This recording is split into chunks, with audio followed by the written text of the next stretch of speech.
우리가 신앙생활을 한다는 것은 하나님을 더 알아가고 또 하나님께 더욱더 가까이 다가간다는 것을 의미합니다.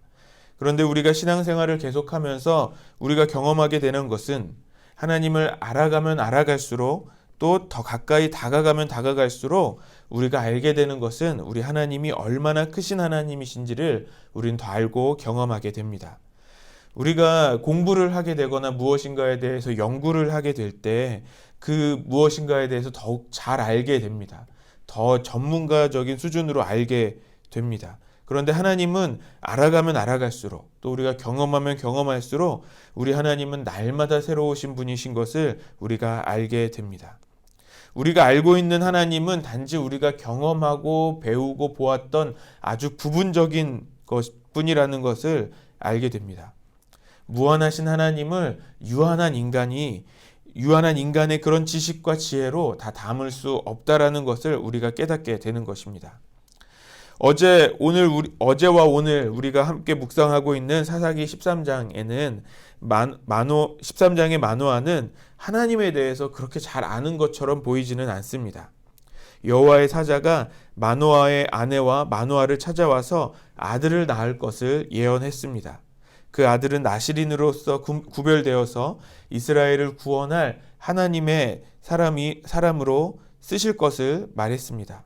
하지만 마노아는 이 놀라운 축복을 전해준 여호와의 사자를 단지 하나님의 사람 정도로만 이해하고 있었습니다. 어제 말씀의 6절 말씀에 보면 마노아의 아내는 여호와의 사자를 하나님의 사람이라고 소개했습니다. 또 그것을 들었던 마노아는 바로 하나님 앞에 기도하면서 하나님의 사람을 다시 보내주시기를 구하면서 기도했습니다. 하나님께서 은혜로 다시 마노아에게 그 하나님의 여호와의 사자를 만날 수 있게 하시고 지금 오늘 본문에서 계속해서 그 여호와의 사자와 함께 하고 있습니다. 그리고 마노아는 오늘 본문의 말씀처럼 여호와의 사자를 하나님의 사람으로 대하는 것으로 보입니다.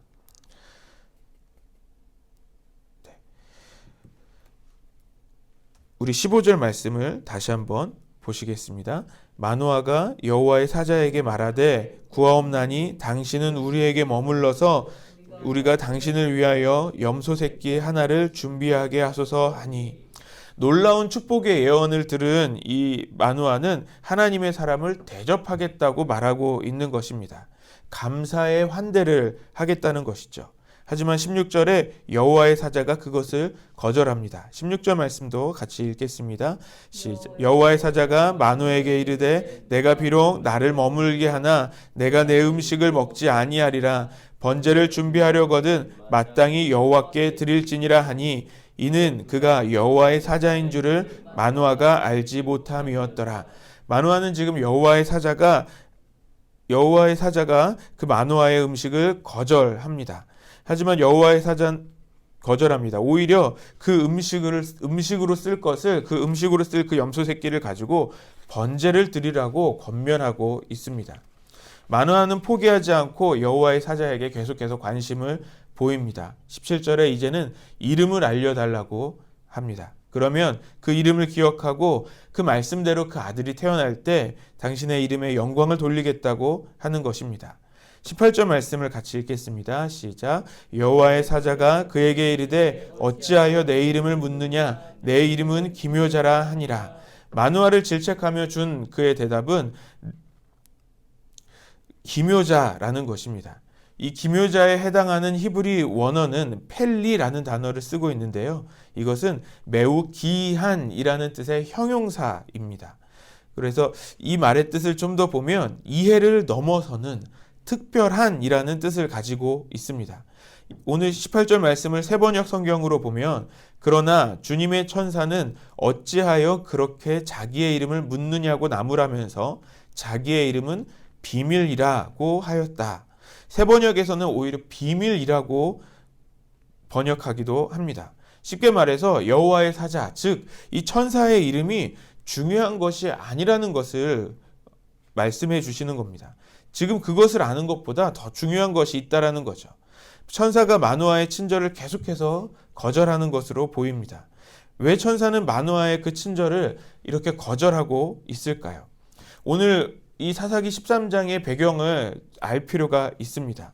사사기 13장의 배경은 이스라엘이 여호와 앞에 다시 범죄하기 시작해서 블레셋에게 40년 동안 고통을 당하는 그 상태에 있습니다. 우리가 그동안 사사기를 보면서 우리가 살펴봤던 사사기에 이 주된 이 뼈대, 이 사이클이 있었다는 것을 우리가 보았는데요. 그것은 하나님 앞에 범죄하고 하나님께서 징계하시고 회개하며 돌아왔을 때 하나님께서 그들을 사사를 세우셔서 구원하시는 이 순환이 있었습니다. 그런데 이 사사기 13장을 시작하면 그 한 가지가 없습니다. 뭐가 없냐면 회개하는 모습이 나오지 않습니다. 이것은 이제는 이스라엘이 그 순환을 해오면서 다시 하나님 앞에 나아가는 그것을 잃어버린 것이죠. 하나님과의 관계가 어떻게 보면 완전히 단절된 것처럼 보이는 것입니다. 그래서 이 하나님의 사자가, 하나님의 이 천사가 마노아에게 하는 말은 무엇이냐면, 지금 마노아에게 중요한 것, 지금 하나님을 떠나고 하나님과 단절된 이 이스라엘 백성들에게 중요한 것은 지금 이 예언을 해주는 천사를 아는 것이 아니라 하나님과의 관계를 회복하는 것이 더 중요하다라는 것을 말해준다는 것입니다. 이 하나님의 사자가 마노아에게 번제를 드리라고 계속해서 이야기하죠. 이 번제는 무엇이냐면 하나님과의 관계를 회복하는 하나님과의 제사를 말합니다. 그래서 하나님과의 회복을 먼저 이야기하는 것입니다. 그리고 자신의 이름을 아는 것보다 하나님을 아는 것이 더 중요하다는 것을 알려주고 있다는 것입니다. 결국 19절에 염소 새끼와 이 소제물을 가지고 하나님께 제사를 드리기 시작합니다. 그러자 그 바위 위에, 그 제단 위에 하나님의 불이 임하는 그 신기한 일을, 그 이적을 보게 됩니다. 그리고 여호와의 사자도 그 불꽃이 올라갈 때 함께 사라지고 다시는 그 모습을 볼 수 없게 됩니다. 마노아의 부부는 얼굴을 땅에 대고 엎드리며 그 하나님의 영광을 경험합니다. 그리고 드디어 그때 마노아가 자신이 만났던 그 하나님의 사람이라고 생각했던 그 여호와의 사자가 정말 여호와의 사자였음을 깨닫게 됩니다. 마노아의 부부의 모습을 통해 우리에게 말씀해 주시는 것은, 성도는 하나님의 계시로 하나님을 알게 된다는 것입니다. 우리는 하나님을 내가 열심히 공부하고 노력해서 알 수 있다고 생각합니다. 하지만 우리가 하나님을 알게 된 것은 하나님께서 우리에게 스스로를 보여주셨기 때문에 그렇습니다. 우리는 우리의 행위나 열심으로 구원을 받지 않았습니다. 은혜로 구원을 얻었습니다. 하나님을 알게 된 것 역시 마찬가지입니다. 우리 모두가 하나님을 떠난 이스라엘 가운데 그와 같이 살고 있는 마노아 부부에게 하나님께서 직접 오셔서 그 하나님을 경험하게 하신 것입니다. 하나님은 하나님 자신을 마노아 부부에게 영광으로 보여주시면서 알게 하신 것입니다. 재밌는 것은 이 다음에 이 하나님의 영광을 경험한 이 부부의 반응이 다르다는 것입니다.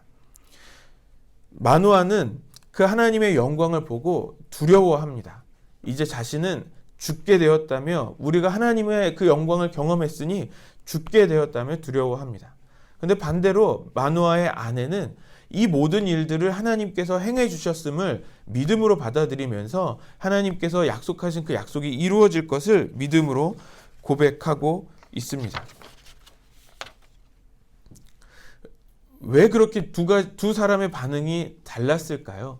마노아는 그래도 적어도 조금이라도 하나님에 대해서 알고 있었던 것으로 우리가 볼 수 있는 것이죠.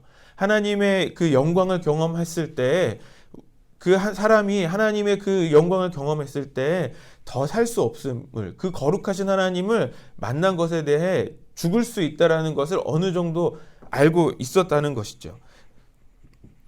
무엇이냐면, 우리가 하나님을 아는 우리의 인간의 작은 생각으로 하나님을 완전히 다 알고 있다고 말할 수 없다라는 것입니다. 우리는 하나님을 얼만큼 알 수 있겠습니까? 우리가 알고 있는 하나님의 모습은 어찌 보면 굉장히 작은 한 부분뿐입니다. 그러므로 우리가 하나님을 온전히 알 수 있다라고 우리가 말할 수는 없겠습니다. 그래서 우리는 날마다 하나님을 알아가고 있다고밖에 고백할 수 없습니다. 하지만 마노아는 자신이 알고 있었던 그 하나님의 모습으로 하나님을 제한하고 있었던 것이죠. 그래서 그 하나님의 영광을 경험하고 두려워하고 있습니다. 하지만 마노아의 아내는 그 하나님의 영광을 경험하며 하나님의 은혜를 받아들이고 있는 모습을 보게 됩니다. 그 해석이 다른 것을 우리가 오늘 말씀에서 보게 되는 것입니다. 하나님은 우리에게 하나님을 계시하시는 분이십니다. 하나님은 말씀하시는 하나님이십니다. 하나님은 우리가 그분에 대해서 더욱 알기를 원하십니다. 그래서 하나님과 더 깊은 그 친밀함 가운데 있기를 원하십니다. 우리에게 하나님의 은혜가 필요합니다. 하나님의 모습을 더욱 잘 볼 수 있도록 있는 은혜, 하나님을 더욱 알 수 있는 그 은혜가 필요합니다. 그래서 우리가 그 하나님을 더욱 알기 위해서 우리에게 필요한 것은 성령의 도우심이 있어야 합니다. 성령께서 우리를 도우셔서 그 하나님을 더욱 알아갈 수 있도록, 내가 알고 있던 얄팍한 지식으로 하나님을 제한하는 것이 아니라 하나님을 더욱더 알아갈 수 있는 그 은혜를 경험할 수 있도록 성령의 도우심이 우리에게 필요합니다. 호세아 6장 6절에 하나님은 호세아를 통해서 말씀하셨습니다. 나는 인애를 원하고 제사를 원하지 아니하며 번제보다 하나님을 아는 것을 원하노라 라고 말씀하십니다. 우리에게 가장 중요한 것은 하나님을 아는 것입니다. 하나님과의 친밀한 관계 안에서 하나님을 더욱 알아가는 저와 여러분들이 되시기를 바랍니다. 그래서 성령의 은혜로, 성령의 도우심으로 오늘 그리고 날마다 하나님을 알아가는 우리 안성열린교회 모든 성도님들이 되시기를 바랍니다.